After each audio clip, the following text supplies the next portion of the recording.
Hola, hola chicos, muy buenos días. Les saluda una vez más la miseria para hacerles llegar la clase correspondiente a esta semana. Chicos, la semana pasada hablamos el tema respecto a la citogenética 1, que hablaba pues de algunas alteraciones en los cromosomas. Pudimos ver el síndrome de Down, síndrome de Patau, síndrome de Edwards.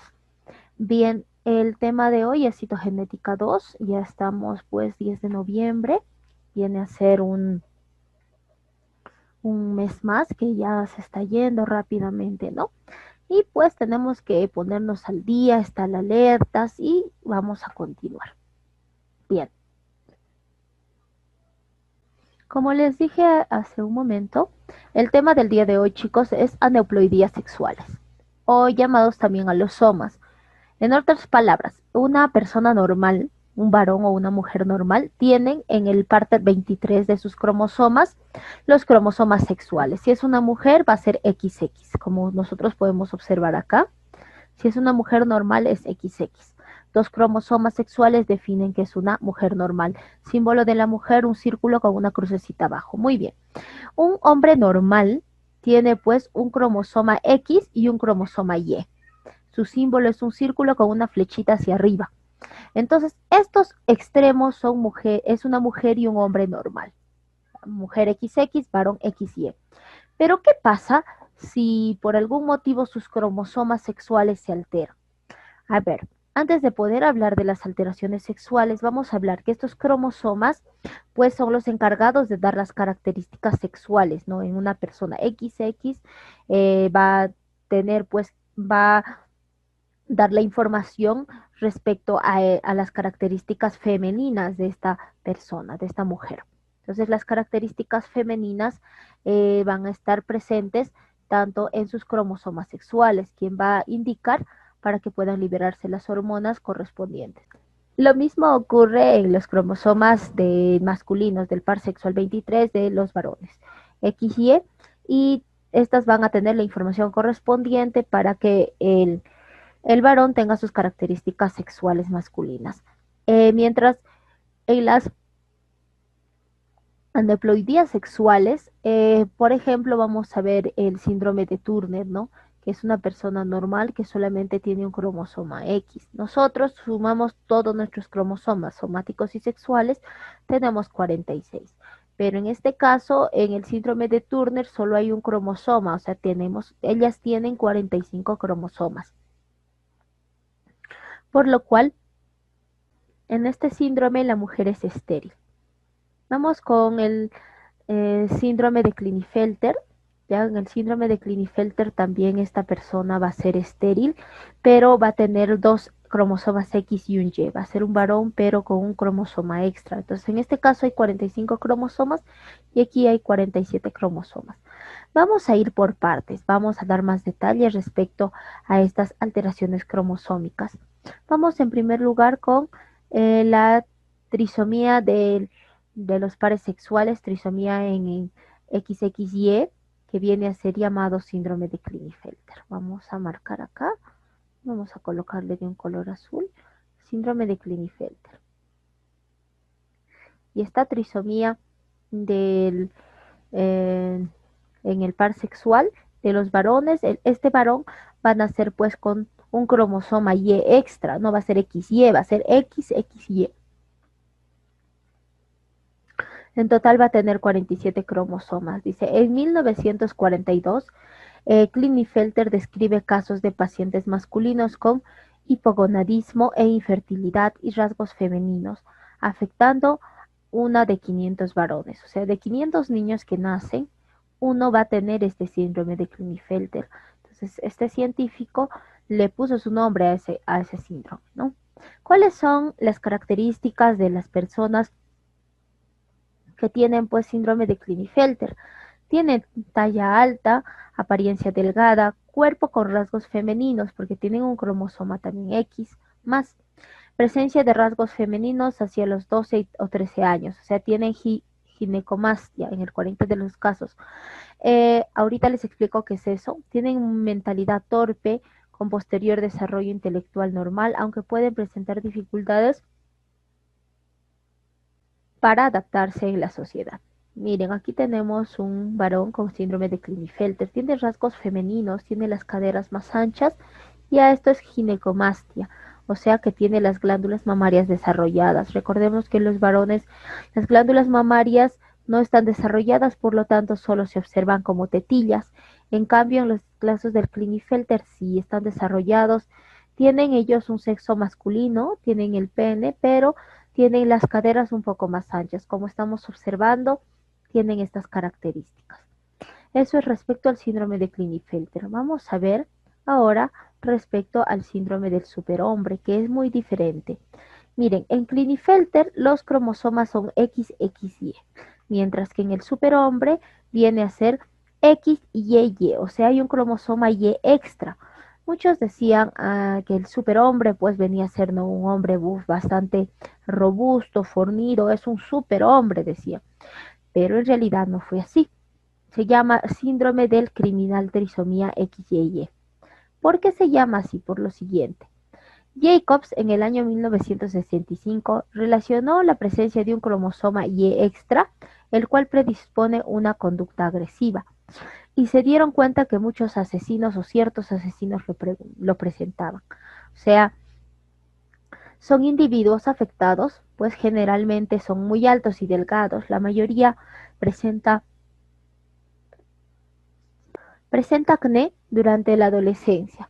Puede también tener problemas antisociales o de comportamiento o tener una inteligencia inferior a la normal, ¿no? Son fértiles. Este síndrome no es heredable, no se hereda. Entonces, el síndrome del superhombre, pues, estaba muy relacionado a unas conductas agresivas, ¿no? Analizaron a ciertos eh, asesinos y muchos de ellos lo presentaban, con razón, pues, se relacionaban a la conducta agresiva. Ya predispone una conducta agresiva y pues ellos son muy, muy altos. Están viendo en la imagen, este es un varón con talla normal, y en cambio uno que tiene Klinefelter es muy enorme, muy grande. Y ellos son estériles, no pueden tener hijos. Entonces, algo que tenemos que tener en claro es que el síndrome de Klinefelter es XXY, en cambio el del superhombre es XYY, que es bastante diferente. Vamos a continuar con otro síndrome. Acá tenemos pues el síndrome también de la superhembra. ¿En qué consiste el síndrome de la superhembra? Vamos a leer algunas características, le voy a colocar ya. Este ya afecta a mujeres. Lo que vimos hace rato es un síndrome que toca solamente a varones. Entonces vamos a ver acá. Ok, vamos a colocar un color amarillo. Un amarillo patito. Muy bien, ahí está. Trisomía XXX. Se le dice superhembra porque la mujer normalmente tiene dos cromosomas, que es XX, pero las superhembras tienen triple X, XXX, o sea, 47 cromosomas, 3 en el par sexual. Y también fue descrito en el año 1959 por Jacobs. Presentan dos corpúsculos de Barr, son fértiles, ya las superhembras con pubertad normal, aunque con trastornos en la menstruación. Tienen amenorrea secundaria, o sea, no, la menstruación es bastante irregular. Muchas de las pacientes, o sea, 2/3 de los casos, se han encontrado en instituciones para retrasados mentales o a veces presentan fenotipo normal. Entonces, muchas de ellas son como que tienen retraso mental, ¿no? Otros, solamente un porcentaje, 1/3 de los casos son normales, tienen fenotipo normal. Otra característica es la talla pequeña. Tienen una talla bastante pequeña estas mujeres con síndrome de la superhembra. Muy bien. Entonces, esas son las características, ¿no? Ahí vamos a marcar, le vamos a poner su flechita. Ahí está. Aquí talla pequeña. Muy bien. Ahora vamos a ver al síndrome de Turner. El síndrome de Turner viene a ser pues un síndrome que está presente también en los pares sexuales, pero a diferencia de los demás, aquí le falta un cromosoma. ¿Ya? Vamos a marcar al síndrome de Turner. Es 45XO, o sea, hay un solo cromosoma X en esta mujer, no hay dos XX. No, yo y ustedes son personas o son señoritas normales porque tenemos dos cromosomas XX. Tenemos 46 cromosomas. Sin embargo, ¿qué pasaría si le falta un cromosoma, no? Mire, en 1938, Turner descubre un síndrome en que la paciente presenta estatura corta, presenta infantilismo sexual y esterilidad. Las que tienen síndrome de Turner son muy bajitas, se quedan como niñas y son estériles. ¿Ya? ¿Cómo darse cuenta cuando es una bebé recién nacida? Tiene una talla baja, tiene algunas alteraciones llamadas linfedemas en manos y pies, tiene cuello membranoso, dice, y luego se transforma en cuello de esfinge. En la niña y adolescente se presenta pues con cara triangular, orejas anormalmente grandes, mandíbula y maxilar y mandíbula angostos. Sí, seguimos viendo características. Tiene los dientes mal implantados, pecho amplio con pezones separados a gran distancia, tiene una pelvis estrecha. Los caracteres sexuales secundarios no aparecen. Tiene órganos externos infantiles, vello púbico escaso, atrofia en las gónadas. Presenta retraso mental y malformaciones cardiovasculares frecuentes. Entonces, las mujercitas que tienen síndrome de Turner no es muy frecuente, sin embargo, sí hay casos, se han reportado casos, presentan todas estas características, ¿no? Síndrome de Turner, no pueden tener hijos ellas. Y vamos a ver lo siguiente.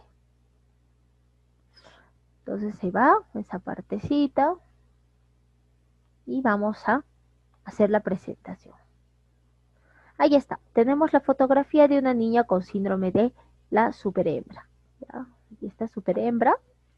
Y vamos a ver, es que este es el síndrome de Turner. Este es un ejemplo de una niñita con síndrome de Turner.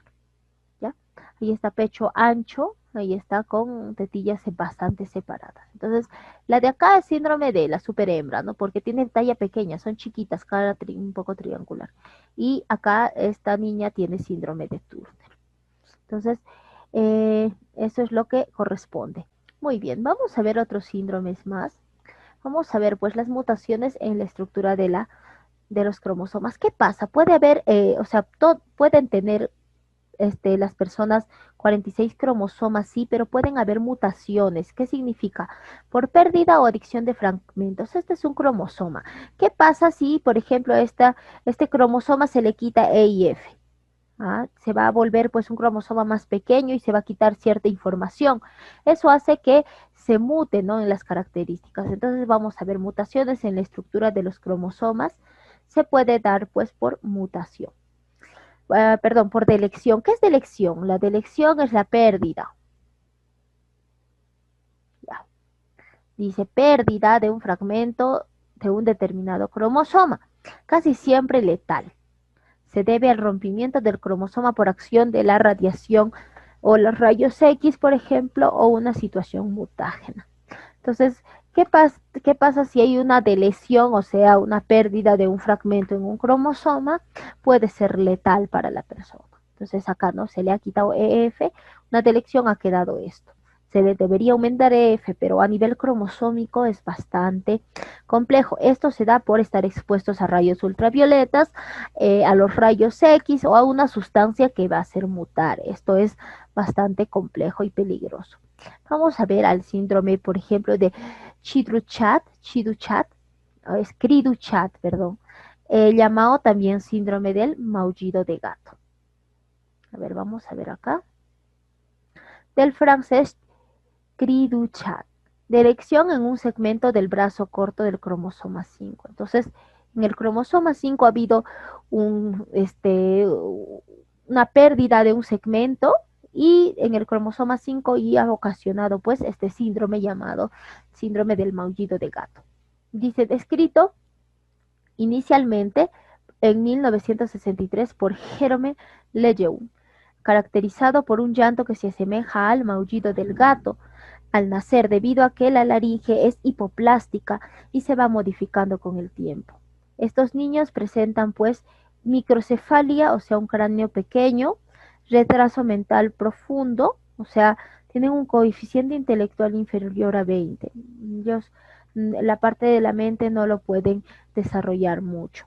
No es tan mortal, muchos niños llegan adultos, ¿no? Algunos sí mueren, pero algunos sí llegan a volverse adultos. Muy bien. Chicos, voy a presentarles un video para que puedan entender un poco mejor respecto a este síndrome. Bien, entonces vamos a empezar con el síndrome del maullido del gato. El síndrome del maullido del gato. ¿Qué es? Es una enfermedad hereditaria que se caracteriza por el sonido similar al del maullido de un gato en el llanto del bebé.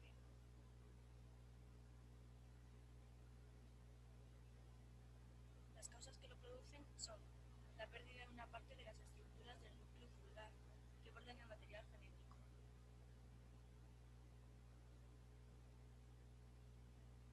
Normalmente esto sucede en la división celular del óvulo tras la fecundación. También tiene carácter hereditario. Cuando el contenido genético del padre tiene una mutación, una parte de los cromosomas está unido a otro. En este último caso no hay consecuencias en la salud del progenitor. Ese síndrome solo lo tienen niños que heredan el cromosoma incompleto.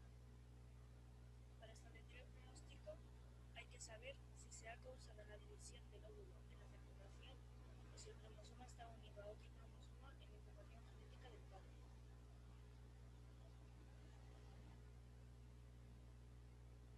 Los síntomas son extremos y son microcefalia, es decir, cabeza pequeña, orejas más abajo de lo habitual, barbilla pequeña, ojos separados, nacimiento amplio de la nariz.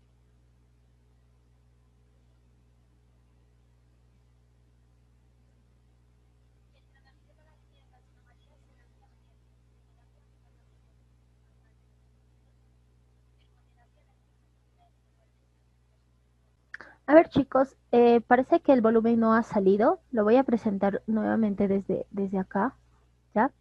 Entonces,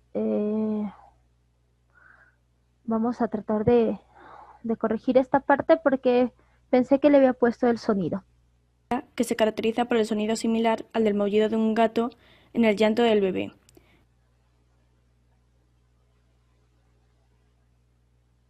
Las causas que lo producen son la pérdida de una parte de las estructuras del núcleo celular que portan el material genético.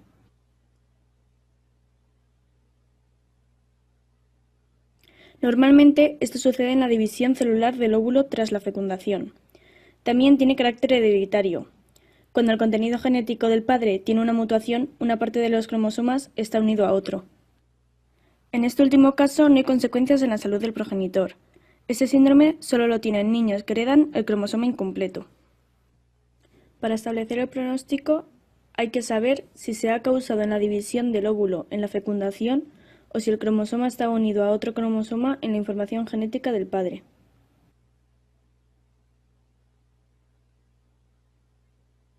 Los síntomas son externos y son microcefalia, es decir, cabeza pequeña, orejas más abajo de lo habitual, barbilla pequeña, ojos separados, nacimiento amplio de la nariz.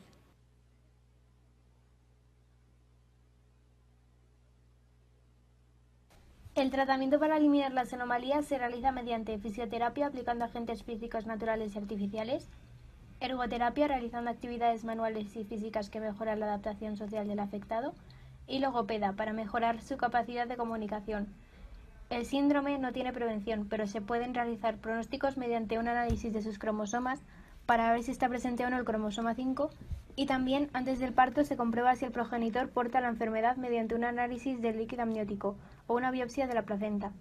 De este modo los padres pueden valorar el riesgo de tener otro hijo con este síndrome. A continuación, os dejamos dos casos de personas que presentan el síndrome del maullido del gato.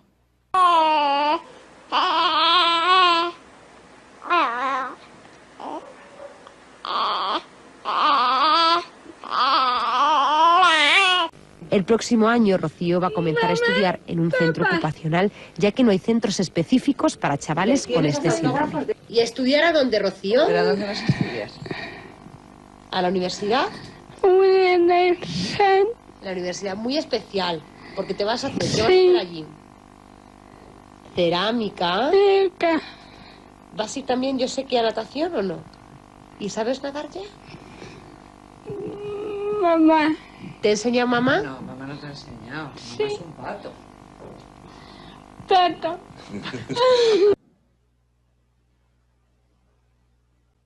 Bien, chicos, solamente decirles que este síndrome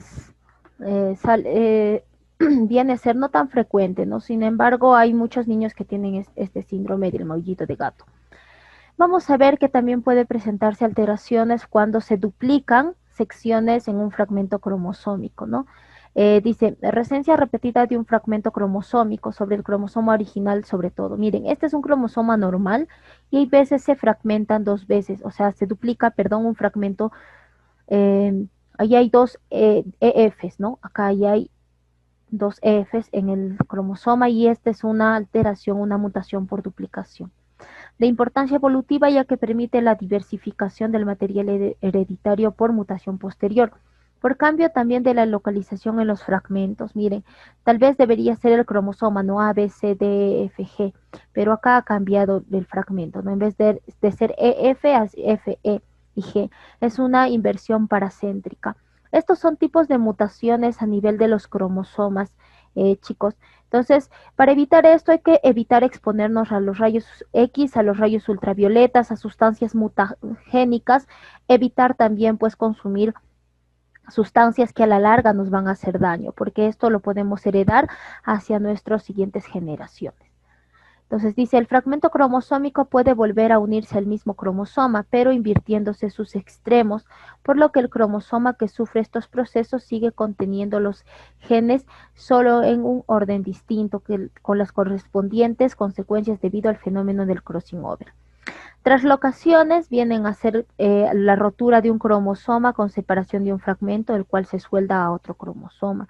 Puede dar origen a nuevas propiedades. Se sabe que en la drosófila la acción de varias traslocaciones ha originado la aparición de nuevas especies. ¿Qué es una drosófila? La drosófila, chicos, es una mosquita de la fruta. Esta mosca lo utilizan mucho para genética porque muta bastante bien cuando se le somete a los rayos ultravioletas. Entonces, al someterla ha dado origen a diferentes o a varias especies. Muy bien, entonces chicos, si tienen alguna pregunta, me lo hacen saber en el momento de la interacción, en el momento del Zoom. Nosotros nos vamos a quedar aquí. Cuídense mucho y hasta luego. Bye bye.